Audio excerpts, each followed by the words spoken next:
Halo semuanya, kami dari kelompok 9 akan membahas pusaran hukum media massa dalam menjamin pelaksanaan kebebasan pers. Nah, dalam kebebasan pers ini saat saat ini di Indonesia selalu menjadi ancaman karena hampir setiap tahunnya beberapa komunitas selalu mencari dan meisinyalir karena adanya degradasi atau penurunan dalam kebebasan pers di Indonesia, seperti adanya penganiayaan terhadap jurnalistik atau bahkan pembunuhan.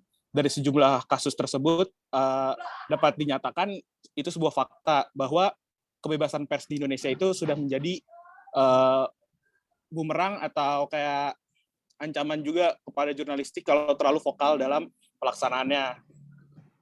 Nah, dalam persoalan itu kan ada hambatan atau ancaman kemerdekaannya. Uh, Kayak hambatan atau ancaman kemerdekaan dalam kebebasan pers. Nah, menurut menurut Fahmi gimana nih? Oke, menurut saya sendiri dalam kebiasaan pers ini kayak persoalan itu mengapa hingga hari ini tuh komunitas pers Indonesia itu tetap mempersoalkan kemerdekaan pers gitu loh. Bahkan di berbagai wacana kayak diutarakan kemerdekaan pers Indonesia masih dalam ancaman. Hampir setiap tahun sejumlah komunitas pers mengamati dan banyak gitu loh, kayak masih banyak masalah kenapanya gitu loh. Dan eh, pasti ada nggak sih di pers itu hambatan atau ancaman kemerdekaan itu berkaitan dengan pelaksanaan tugas Indonesia itu kayak ada contoh kasusnya nggak sih sebenarnya?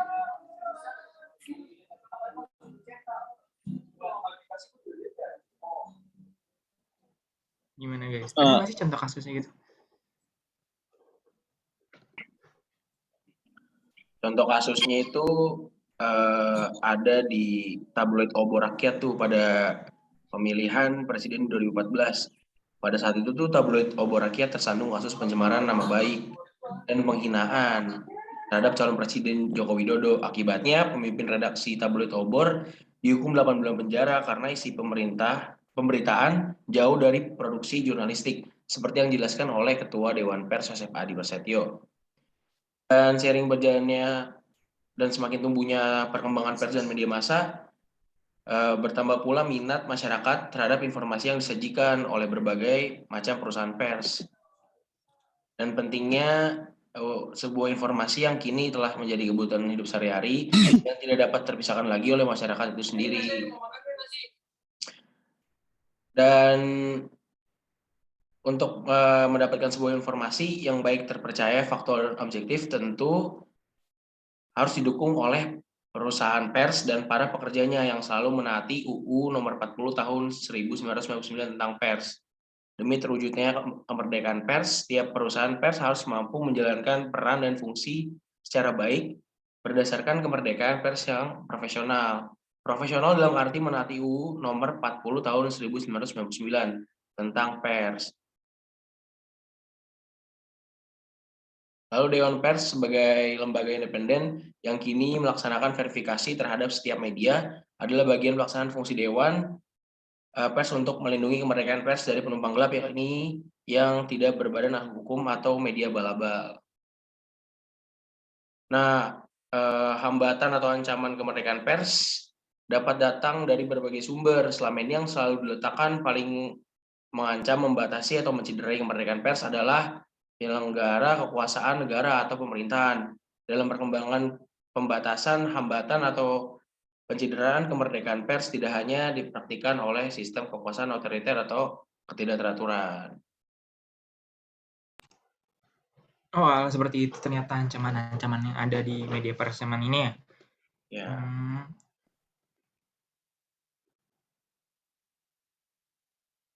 Nah, ada apa ya, dalam hambatan media pers itu ada beberapa faktor nggak sih kalau nggak salah?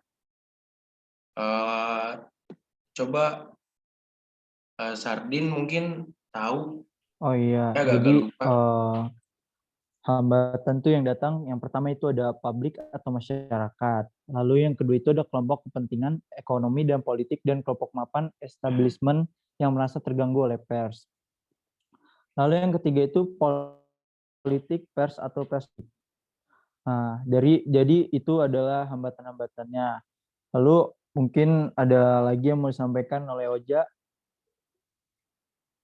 Bedanya itu, nah banyak media juga nih yang baru munculan, kayak media buzzer, ada 43.000 media online dalam daftar Dewan Pers tahun 2015. Namun baru 247 saja yang telah terdaftar oleh Dewan Pers, dan sisanya adalah media-media abal-abal, mengutip sumber yang sudah ada, diputarbalikkan faktanya dan sebagainya. Media abal-abal yang dimaksud adalah media tersebut tidak jelas, seperti memiliki tanggung jawab, redaksi tidak mencantumkan alamat redaksi, konten berita tidak sesuai dengan produk pers, dan berita tersebut mengandung unsur provokatif. Pers sebagai alat kelengkapan resmi atau penyelenggara kekuasaan politik, hal ini terutama dapat didapati pada sistem kekuasaan otoriter atau ketidakaturan. Selain sebagai corong rejim yang berkuasa, sekaligus sebagai cara mengendalikan atau menguasai pers, tetapi dalam sistem demokrasi, berbagai kekuatan politik tidak jarang memiliki pers sebagai organ pendukung. Mungkin lebih lanjut bisa dilanjutkan oleh Mas Ilham. Nah, berarti catatan sekarang tuh pers kurang lebih jadi alat alat kekuasaan politik ya, yang berarti berita Dewan Pers itu sekarang bisa jadi ancaman juga karena kayak diperalat gitu jadinya. Panel Dewan Keamanan, biasanya aparat keamanan tuh menindak secara hukum kalau ada yang melanggar pers tersebut dari produk jurnalistiknya karena kurangnya verifikasi atau mereka membuat berita yang melanggar hukum. Pada kalau kayak mereka ngebuat berita sesuai ranah hukum, ngikutin hukum, mungkin mereka nggak bakal dikenain sebuah pasal karena mereka udah ngebuatin berita yang sesuai sama pers yang ada. Selanjutnya mungkin bisa dijelasin kali sama Mas Fahmi. Walah, saya juga dapat nih tentang hal itu tuh. Ada catatan yang kayak dibatasin tuh pada industrialisasi pers nih, yaitu media massa dapat meliputi pers dan bukan pers. Hingga saat ini masih ada diskusi mengenai jurnalisme warga atau citizen journalism. Apakah termasuk pers atau di luar pers sih? Kira-kira gimana ya? Tapi sih di sini nggak dapat dibantah juga perkembangan pesat jurnalisme citizen ini. Karena berperan juga malah bagi media informasi maupun sebagai pembentuk pendapat umum. Karena kan nggak cuma dari politik juga ataupun dari pers dan media massa tersebut, tapi kayak jurnalis warga ini sumber informasinya pers gitu loh, dan menjadi instrumen publik yang mana pengganti pers ketika suatu keadaan atau peristiwa tidak atau belum dapat dijangkau pers tradisional. Itu ada yang dapat link nggak tentang perkembangan pers lagi gitu? Baru dapat gitu sih yang dari Ya, mungkin perkembangannya itu perkembangan pers itu dalam pengertian proses industrial maupun sebagai industri nggak bisa dihindarin dalam tataran tertentu merupakan kebutuhan. Nah, perkembangan teknologi dan pengetahuan kebutuhan akan kecepatan melayani dan menyampaikan informasi. Perkembangan berbagai jenis baru, persaingan yang ketat, dan perkembangan pers sebagai bisnis menuntut sistem pengelolaan yang saintifik dan efisien. Nah, mungkin ada lagi dari teman-teman yang mau ditambahin setelah dari perkembangan pers ini. Nah, praktiknya tanggung jawab media nasional kan berita jurnalistik kayak itu kan juga nggak mencakup keberimbangan yang dapat berakibat buruk, lebih mengenai kepentingan masyarakat pemerintahan. Hal ini akibatnya rumit jadinya tarik ulur antara kepentingan pemerintah dan atau para jurnalis yang bergerak dalam media bersangkutan. Itu saja. Ada lagi yang mau dijelaskan, Mas Wiwit?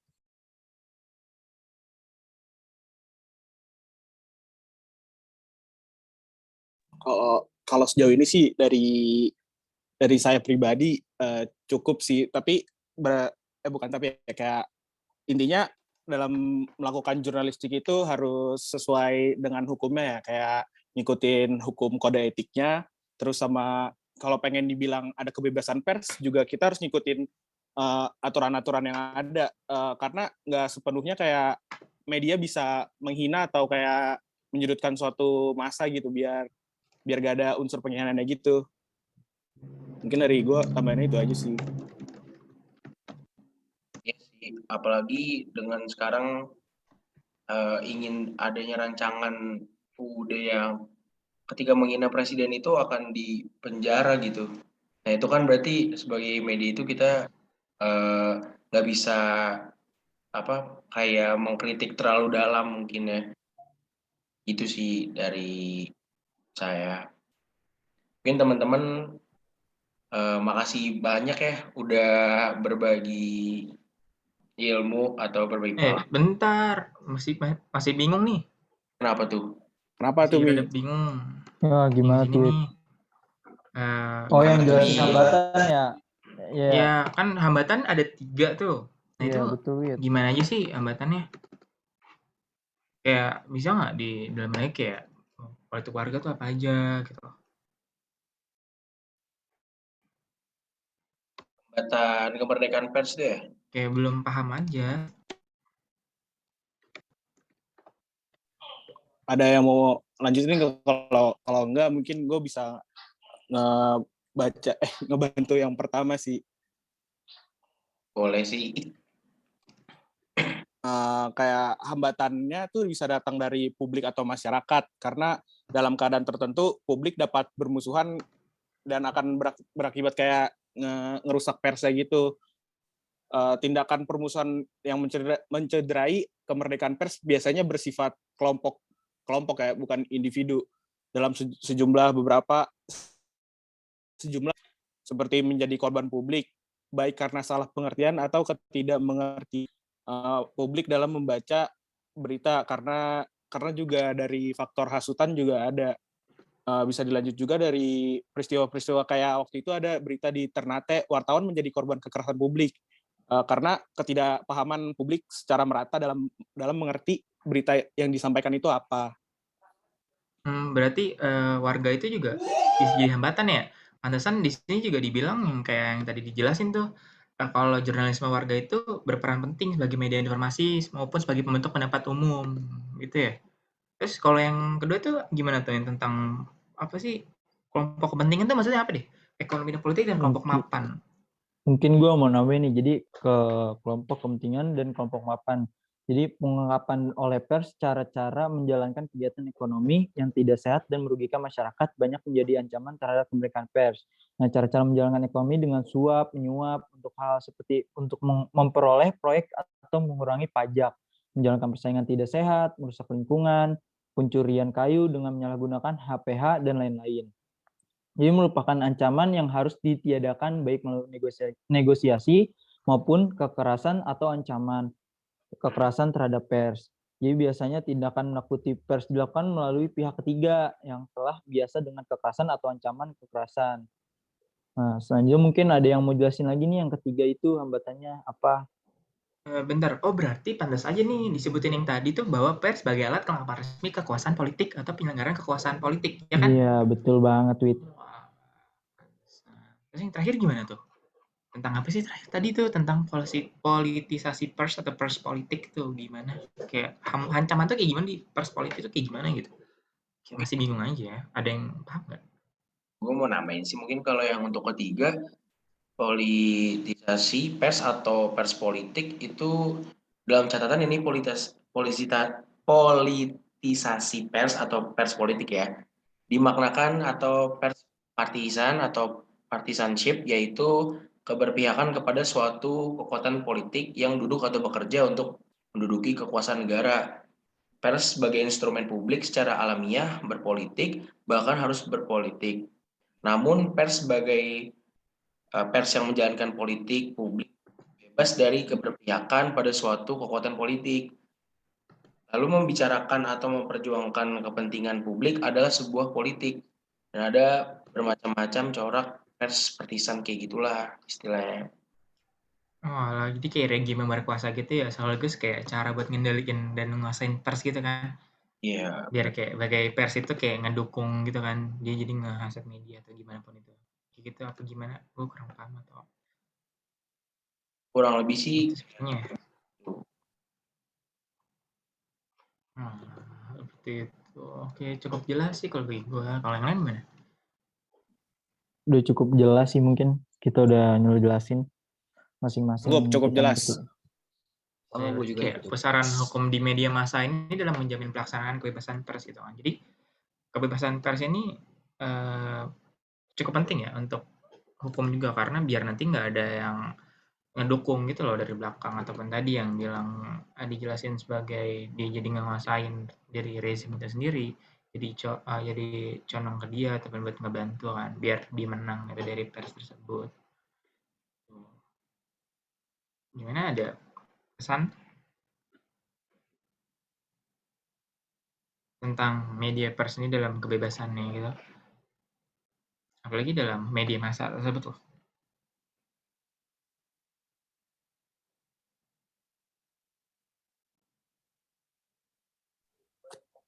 Cukup sih buat gue, soalnya kayak tadi dari penjelasan kita juga udah cukup, kayak dari mulai kebebasan pers yang dibahas dari mulai publik, terus dari kebebasan pers politik, atau bahkan sebuah kelompok gitu dalam menerima berita, atau seorang jurnalistik dalam menyampaikan beritanya juga harus jelas, karena biar gak ada ketidaksalahpahaman gitu dalam pemberitaannya.